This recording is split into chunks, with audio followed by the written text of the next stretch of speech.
On se retrouve aujourd'hui pour un numéro spécial, et donc pas d'études de chansons au programme. On va plutôt étudier un curieux phénomène qui a été relevé par beaucoup d'artistes, et plus particulièrement par les artistes de rock et heavy metal ayant percé à Los Angeles entre la fin des années 70 et le début des années 90. Il s'agit de la très surprenante cohabitation entre ces artistes, en quête de liberté et aux rêves plutôt ambitieux, et l'importante communauté homosexuelle de la ville du cinéma. Alors on va tout d'abord commencer par un point géographique. Je sais pas vous, mais pour ma part, lorsque je prends la route pour des contrées lointaines, j'aime bien savoir où je me situe par rapport à la planète Terre. Là où je vous emmène aujourd'hui, c'est dans nos chers États-Unis d'Amérique. Et plus précisément en Californie. Plus précisément encore dans la ville de Los Angeles.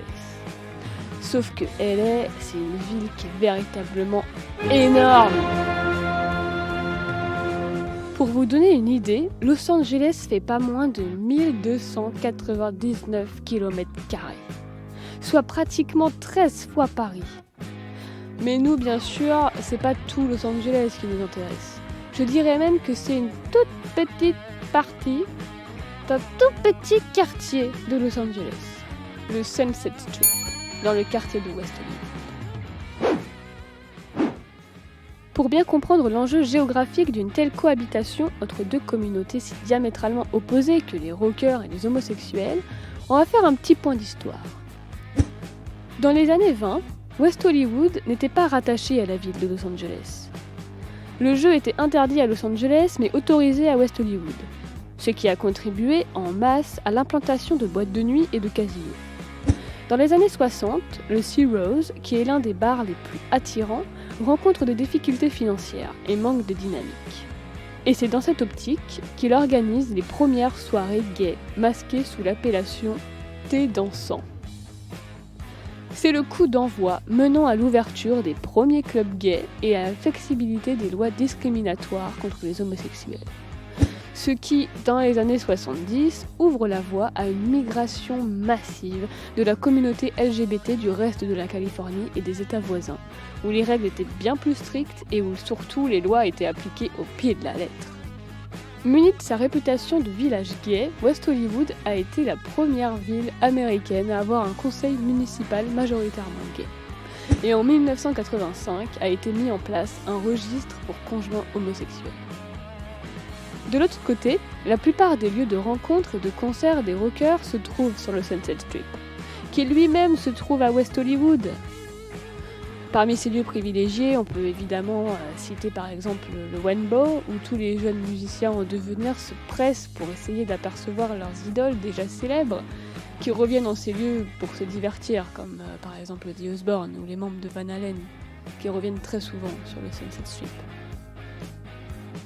Parmi les autres lieux importants, on peut évidemment citer le Whisky Au Go Go, où bon nombre de groupes montants fidélisent leur public.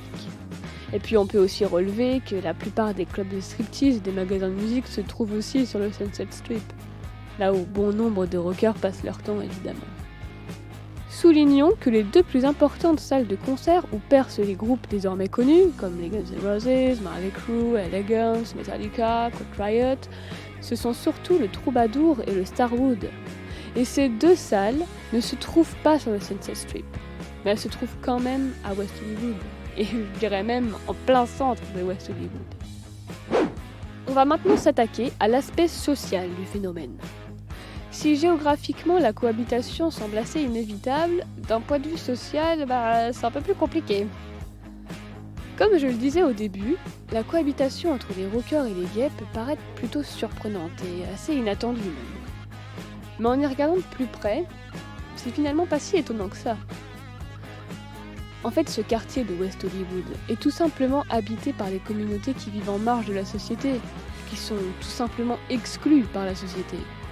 Ce qui est le cas des homosexuels, qui sont très nombreux à se faire repousser par leur propre famille, et qui, en plus, dans un contexte sanitaire dramatique dû au sida qui fait rage à cette époque, même ceux qui ont la chance de conserver leur famille se retrouvent exclus par la société dans tous les domaines.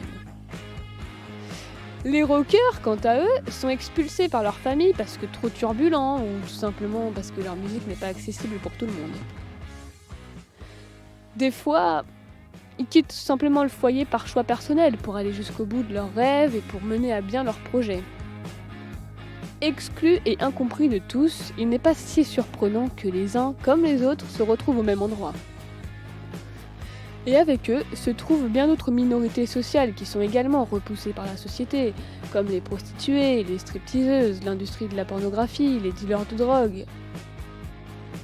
Même si la collaboration entre les deux communautés est souvent compliquée, elle est pourtant obligatoire. Car les gays ont besoin des rockers pour vivre, et les rockers ont besoin des gays pour exister. Je m'explique. Comme absolument tout le temps des rockers n'est consacré uniquement qu'à leur musique, ce sont donc les gays qui s'emploient à faire tourner tous ces bars, ces clubs de striptease et toutes ces salles dont on a parlé. Tous ces endroits sont tenus et gérés par les gays. Et c'est donc dans ces circonstances que les rockers ont besoin des gays, pour avoir des salles où jouer, pour pouvoir donner leurs concerts, avoir un public et, à terme, pouvoir être célèbres. Et les gays, de leur côté, ont besoin des rockers également, pour faire tourner leur commerce et pour attirer surtout le maximum de monde dans leur salle. Les gays et les rockers sont donc obligés de collaborer et de faire affaire ensemble. La moralité de l'histoire, c'est que tous ces rockers, désormais célèbres, qui ont connu le succès à cette époque et à Los Angeles, ne peuvent fondamentalement pas être homophobes. Car s'ils étaient homophobes, ils ne seraient pas connus. On va maintenant conclure cet épisode par quelques citations.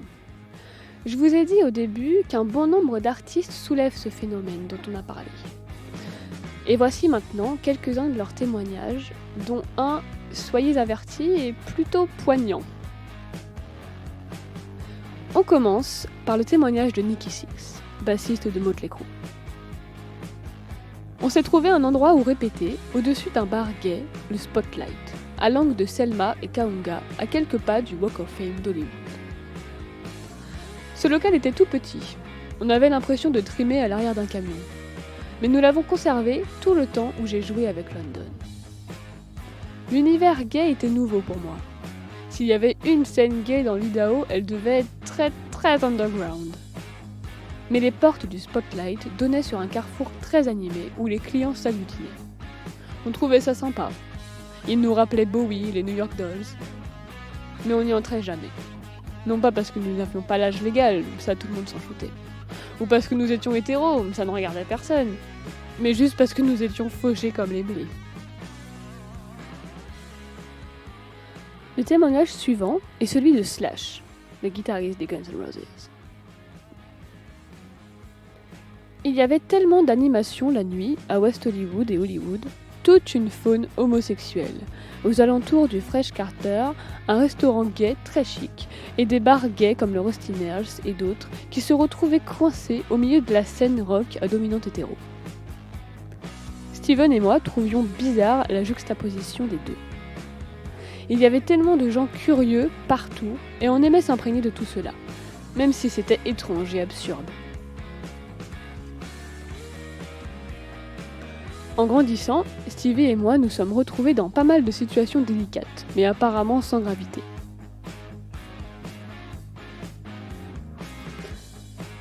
Le troisième et dernier témoignage est celui de Steven Adler, le batteur des Guns N' Roses. Et c'est celui-là qui est particulièrement poignant. Tous les bars gays se trouvaient le long de Santa Monica Boulevard. Et la plupart des quartiers environnants étaient majoritairement gays aussi. Je me souviens qu'on entendait la chanson de Queen, Another One Bite the Dust, une douzaine de fois par jour. Le boulevard était sans aucun doute le repère gay le plus fréquenté. Et le Starwood était l'endroit numéro 1 où tout le monde se retrouvait. On vivait pour ainsi dire sur place. Les patrons du Starwood étaient des jeunes gars d'environ 25 ans. Ils étaient tous homo. Une fois, je marchais sur Santa Monica Boulevard et je suis tombée sur deux types bien propres sur eux qui devaient avoir dans les 20 ans. On a commencé à discuter et ils m'ont dit qu'ils avaient de la bonne herbe dans leur piole. Et je les ai donc suivis pour fumer avec eux.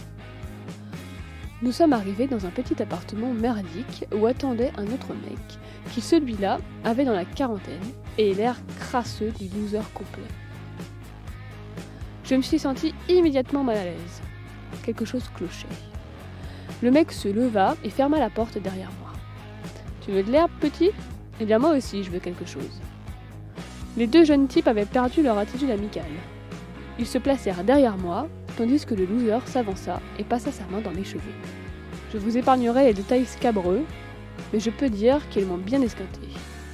Une partie de mon esprit s'est comme éteinte, et ce jour-là, ma réalité est devenue un cauchemar. Ils ne m'ont pas frappé, mais ils m'ont fait subir tout le reste. Et cela m'a laissé anéanti. J'avais à peine 14 ans à l'époque. Je suis rentrée chez moi, je me suis déshabillée et j'ai pris une douche. Ce n'est qu'à ce moment que j'ai réalisé que je tremblais comme une feuille. Une fois lavée, je suis sortie et je me suis défoncée. J'ai continué à m'amuser, à rire, à vivre. Et je n'en ai jamais parlé à Anne qui vive jusqu'à aujourd'hui.